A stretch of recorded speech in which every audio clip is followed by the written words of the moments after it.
Y'all ready? Give us a good story. Action. What action? Wife started off. My 12th grade year of school, which was 1982, the year 1982. During graduation, I felt the movement and was in denial about being pregnant, but I was. And well, actually, I was like 3 months pregnant, walking on the graduation field. Um, After I realized that I was expecting a child, I had to make quick plans. I knew that I was not going to be able to go to college. I had to go to work. And I did. I worked at Hanson Scale, my first job, 4 months pregnant. I got hired when I got 4 months. And after working till the month of November, I was blessed to have a son. I named him Cedric Wendell Chapman, and he's better known as his nickname, Smut. I know that sounds strange to name a child Smut, but when I looked at my child after he was born, I don't know why that name came to me, but I just wanted him to be named Smut. No certain reason, just Smut, which I still call him that name. After my son Cedric was born, um, it was just something strange about him. And at the time, I was like 18, and I still, when you're that young, you don't really just expect a child to act the way that he did. And the way, being a real young baby, newborn baby, there was several strange things that I discovered about him. And one of the main thing was his hands. His hand was just out of control at all times, being that young baby. And I would always, just put his hand in place and he'll, put it another way. And I said, I don't know what's going on with this baby. But as he grew older, it got worse and worse. And another thing he would do, he was always scared of stuff. I'm saying stuff in general, like uh, loud noises, cartoon characters, stuffed animals, just all Santa Claus. What child do you know scared of Santa Claus? Well, he was one. And I said, this baby is strange. And still, I was in denial about him because, like I said, I was still young. As he grew older and older, those uncontrollable hands. Oh my God. So I said, you know what? When he get a little bit older, I'm going to invest in his hands. I said, I'm going to put these hands to work because he kept my couches, my furniture, beat on end tables, pencil and pen, ink pens, all smeared everywhere. And I said, look, something got to give. So I said, I'm going to invest in them. So the investment was a band. I went and bought him a trombone, the thing they go, trombone, in his junior high year. And I said, I'm gonna put him in band because I know he's musical inclined. It's just something about this dude. But I'm going too far. Let me back up. Before junior high, I was a member of my dad's, the late Reverend Cleveland McFarland Sr. church, Green Hill Baptist Church, Shibuda, Mississippi. I love Shibuda. was my hometown, was our hometown. And let me rewind. And the whole family, we sung in the choir. And Brother Willie Adams was our drummist. He played the drums there at our home church. But his health started failing. And they was out looking for a drum player during the time, but his health was failing on him. So someone suggested Smut. Smut can play. Let's give him a chance to play. And that's all, that door opened, and that's all he wanted. Oh my God. Oh, yeah. The first Sunday that he, choir rehearsal, the first choir rehearsal was just awesome. He played on beat. And they said, okay, yeah, he could do this. And so after that choir rehearsal, that Sunday, my father heard him. I told him, I said, Dad, I said, your grandson can play the drums real well. And he said, really? I said, yes. And I said, so everybody was, bragging on how he could play the drums. So that Sunday, Daddy, he heard his grandson play the drums. And he was so excited about it, they went on and hired him as the drummist of Green Hill Baptist Church. And after which everything started to, grow, he wanted to do something else. And he said, Mama, I don't want to play drums anymore. I want to play a guitar. I said, a guitar? I said, well, you know what? I was going to, say, no, just stick to the drums. But Dad always told his kid, be all you could be. And that stuck with me. And that's the same thing I told him. Well, do it. Play the guitar. Play the drums. Play the trombone. Whatever you want to do, you can be anything you want to be in life. So he did just that. The first time he wanted to play, I wanted him to play the piano. And so Monique McFarland, my sister, she showed him the first key on the piano, and she started him.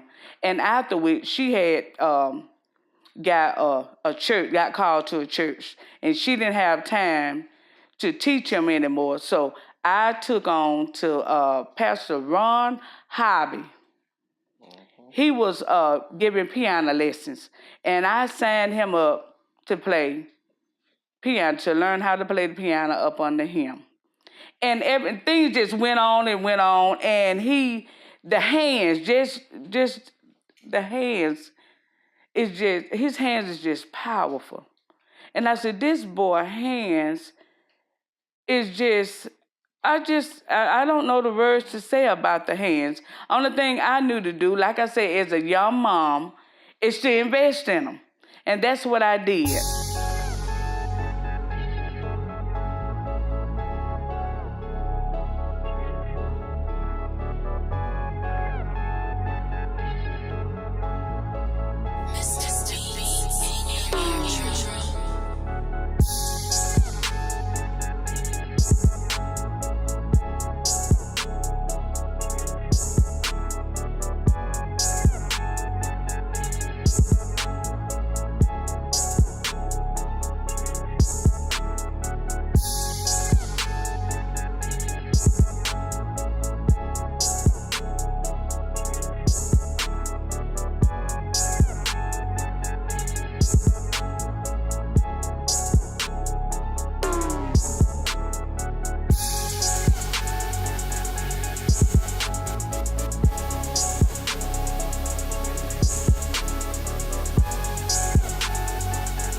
In the kitchen with Mrbeatz, finally here.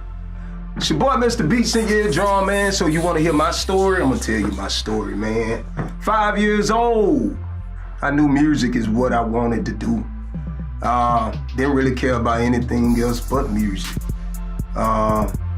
playing the drums. Started off like in my granddad's church. I played the drums for him at the age of 5.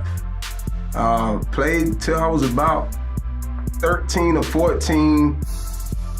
And it went from there, man. Producing, as far as producing, I got into producing by watching a lot of my partners like Michael Patton, my boy Mike. At an early age, I watched them create music and it just stuck with me. So I got into producing. A lot of people wonder why I stopped playing the drums. The passion for the drums left. But if I wanted to, I can still do it. Don't get it twisted, man. That skill is always here. I thank God for my talent. I thank God for all my gifts, not just producing, DJing, radio personality, voiceovers. He gave me, he blessed me with a lot of gifts. I used to wonder why. I had a hard time trying to figure out what it is that he wanted me to do. And it wasn't until I had to get to myself and be still and give him the opportunity to talk to me. So now I'm stuck with producing. I love producing. In the studio at Dream House Studios, this is like home to me. Salute to my homie Face. Y'all go follow him on Instagram. Gave me the opportunity to step in and do my thing in here. So I don't even know where else to go with it, y'all.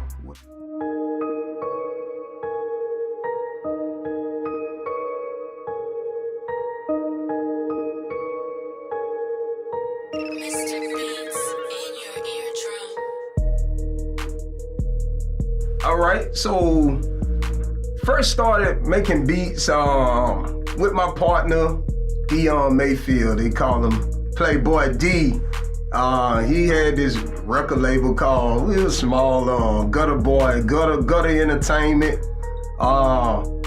Made a lot of moves with them guys, man. We was the type that we didn't give a damn what we had to do. We was out there, man. There's so many stories I could tell you that, we have done pushing out music. Like one time we fell asleep. We had a show in Waynesboro and we was living in Atlanta at the moment and actually fell asleep driving. Me and Dion kept switching sides. I'd be like, man, you good? He'd be like, yeah, I'm good for 5 minutes, dog. I'd take me a little nap, then I'd jump over and switch sides with him. I'd drive, and unfortunately, it was him the one that wrecked the car. He ended up running into another car, and they flipped over, and we ran off. I think he turned off in the ditch, and I could never forget the look on MIG. Oh yeah, MIG, man, Crime Mob Entertainment, man. We was rolling hard with Crime Mob around that time, and MIG went with us to the show, and it was the look on his face, man. I could never forget that look. Dude was scared as hell, man. So, long story short, the car flipped over, and the other guy, man, it was a white couple, man. They had a kid, they had a son in there, and his son head busted on, blood was everywhere. So we jumped out the car, ran up the hill. I took my shirt off, wrapped it around the dude's head. And after the police left, we got back on the road and we shot straight the birthday bash in Atlanta that day. So it didn't matter what we had to do, we made shit happen. Like, it didn't matter what we had going on, we made it happen. And I salute them boys for that because they the one really put the grind in me. Dion gave me the opportunity to produce for the Gutter Boys. Man, we had hits like Swang on Me, I did with MIG, of Crime Mob. We had, man, it was so long ago, oh my God, man, we had a couple of songs. Trigger Play, back in the days, I guess you could say I was trying to live that lifestyle. Everybody know I ain't about that type of life, about shooting nobody or nothing, but I guess when you rolling with people like that, the energies just flow off of them to you, so, but we had a lot of tracks like Trigger Play, Swang on Me, Swerve with my boy Playboy J, salute to him, salute the Red Guy, everybody down there. If I forgot you, man, it ain't nothing but love, but that's why I started producing it, man, and my beats, I'm not gonna lie, they was whack. But every day I work. And if you know me, you know I had, I was born with a stomach issue with my intestines. My intestines wasn't functioning right, and I always had a stomach problem. And it was days that I was so sick, and I still make my way to this equipment to try to produce something. So, you know, I thank them guys for what they done for me, instilling the grind in me. Hopefully we'll be able to link up and produce a gutter reunion album or something one day. What got me into making beats? I would say, when I was in high school, we used to beat on the tables. I used to be the beat man on the tables, and everybody freestyle. And I mean, it just went from there, man. I was a lame. I ain't gonna lie, I was lame in high school. Everybody know I was an L7.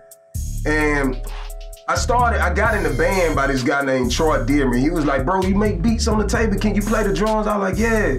So Troy took me in to meet Mr. Pierce. Shouts out to Mr. Pierce, Andy Pierce. That man taught me how to read music. But anyway, Troy took me in there and I played in the band. And I noticed, you know, everybody, my homeboys, they was athletic. They had all the girls, you know, and I ain't have no girls. Didn't nobody want to holler at me. So when I got in the band and the pep rallies, all the girls got a chance to see me play. And I play the bass drum, and I put the bass drum down, and I run and play the quads, and I put the quads down, and I run and grab the snare, and I was playing all the instruments as far as on the drum line. And I noticed it started getting me some girls started coming around. So I was like, okay, cool. So that's really what got me into making beats, you know what I'm saying? After that, man, I went to college and linked up with a couple of guys in college, and we just started making music, man. We just started making beats. When I knew beats, when I knew producing is what I really wanted to do, is when I got back to Atlanta around about 2008. Cause I was still running around trying to find myself. I had a child by then, my son Bud. I was DJing and had a child, and I was really lost. Got away from making beats, got away from playing the drums, got away from doing music, period. I became an iron worker. Yep, building skyscrapers. And I knew damn well that wasn't what I wanted to do. But I did that for a couple of years. And I started reading books. My grandmother used to give me my granddad books, rest his soul. And he used to read a lot of books by Les Brown and Jim Rohn, a lot of motivational speakers. And I started reading the books, and it always talked about your dream and your passion. And that's what kind of slid me back into the music thing. So, you know what I'm saying? Never stop dreaming, never stop chasing your dream, no matter what it is, no matter how old you are. Hell, you could be 50 years old. If you want to go back to school and get your degree in whatever field you're trying to do, go do it, man. It don't matter about you being in class with kids. That's really a benefit, because you can learn from them. But you know what I'm saying? So I just got back into it after knowing that God put me here to do music. I knew that's what it was that he wanted me to do. And I just stuck with it, I guess, you know? I thank Lord for that. I thank Lord for everything.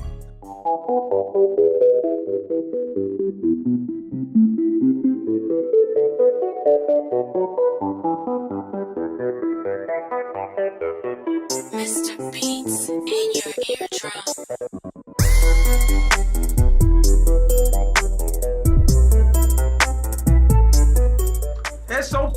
SOP.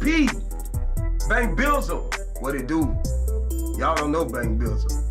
Oh man, that's my brother. Me and my brother Bankhead started Smoked Out Productions. We was actually recording music. And I dropped this beat And back then, I was a heavy weed smoker.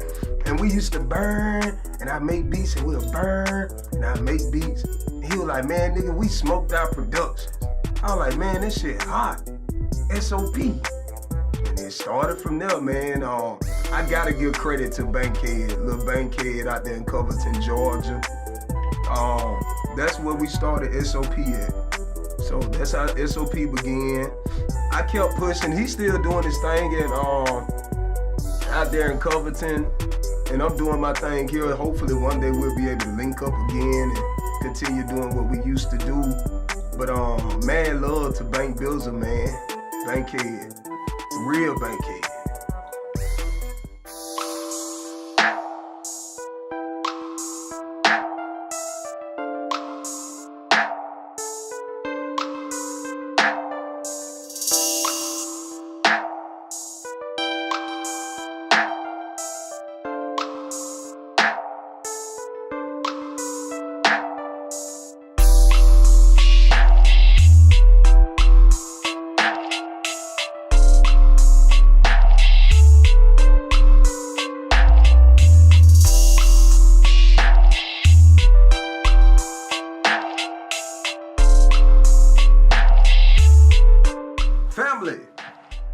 Family with a capital F. My granddaddy always said, a family that prays together stays together. I live by that.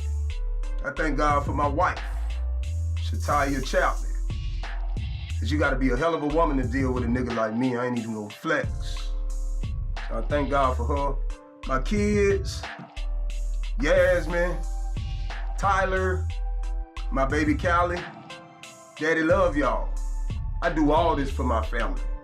I got married back in 2014 to my wife. And what's crazy about it is I never thought a day in my life that I would marry this lady. We met each other, became friends, never went out on a date for 4 years. Cause I was all over the place. I was here, there, Mississippi, Alabama, Texas, back to Atlanta. She could never keep up with me, but she always texts me. So I finally got still, moved in with my cousin, Kenneth. Shouts out to Kenny McFarlane. I moved in with Ken and I invited Shataya over one night. And we went from there, man. We talked, kicked it, cool. Went out to eat a couple of times and she ended up getting pregnant out the blue. And when I got her pregnant, I was going through so much drama with my baby moms to the point where I was like, listen, if I'm gonna do it again, I'm gonna do it the right way. So I popped the question, she said yes. Was it easy? No, because we barely didn't know each other. But with the strength of God and prayer, we pretty good. We doing our thing. Very supportive, she know what I'm trying to do. I really appreciate her and her support. Even when I'm out late, she checking on me, making sure daddy all right. I bring her back a box of Krispy Kreme when the hot light on. That's what she love. Family. God, family, music. That's the life of Mrbeatz and Eardrum. Follow me right now, man. At I_am_Mrbeatz with a Z, not an S. Follow me also at Smoked Out Productions. Appreciate my boys, Tyrese, Mike, Johnny, for the opportunity. Appreciate y'all. This the beginning of something special. You better believe it. Ha ha!